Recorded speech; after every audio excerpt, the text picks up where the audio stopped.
The USS Indianapolis moves through endless ocean waters, while moonlight brightens the night. Standing on deck during their weariness, the crew members display their deep pride while being totally ignorant about what waits ahead of them. The battle cruiser USS Indianapolis finished its covert atomic bomb parts delivery to Tinian Island when July 1945 began. The atomic bomb device named Little Boy would eventually become the instrument used during the Hiroshima bombing to hasten the end of World War II. After finishing their assignment, the 1,195 crew members steered the ship toward the Philippines. The ship operated without protection, and its crew needed to keep moving straight forward despite the usual submarine defense practice of zigzagging.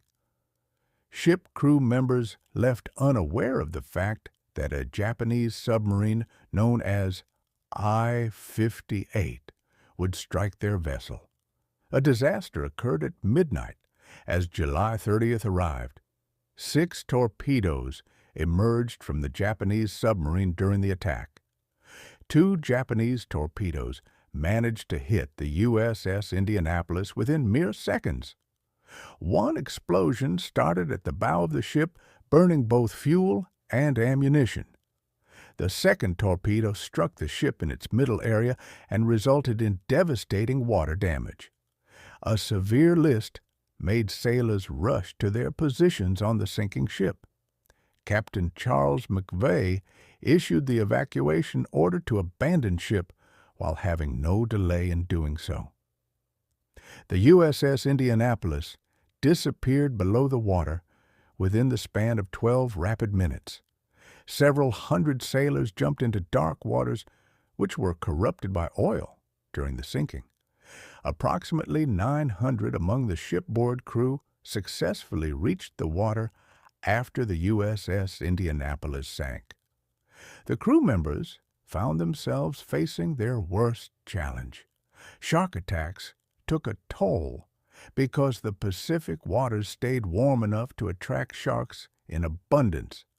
The sharks presented themselves as predators of dead bodies floating at sea before they targeted living victims. The sharks moved from dead to alive victims. Combined into groups, the surviving crew members did their best to fight off predators. Delirious men from dehydration along with exhaustion swam in the wrong direction toward phantasms of rescue vessels while sharks pulled them beneath the surface. The intense sunlight of day hours burned off their bodies through painful desiccation while madness appeared among the men. The men who consumed the ocean water because of their thirst became insane because of its salinity. Hallucinations set in.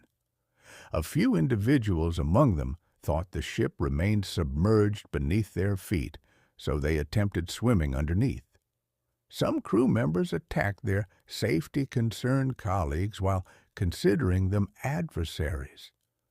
The absence of sustenance, along with exhaustion, caused severe pain among the men. Regardless of the conditions, they grasped at any available floating material as they waited for assistance. The lack of strength caused numerous survivors to release their grasp of life, so they sank deeper into the ocean. Through 4 days and 5 nights of drifting, the survivors fought against nature while sharks continuously pursued them. Absence of effective communication meant none of the Navy personnel identified that the USS Indianapolis had sunk. The U.S. patrol plane discovered an oil slick in the water after an accidental discovery.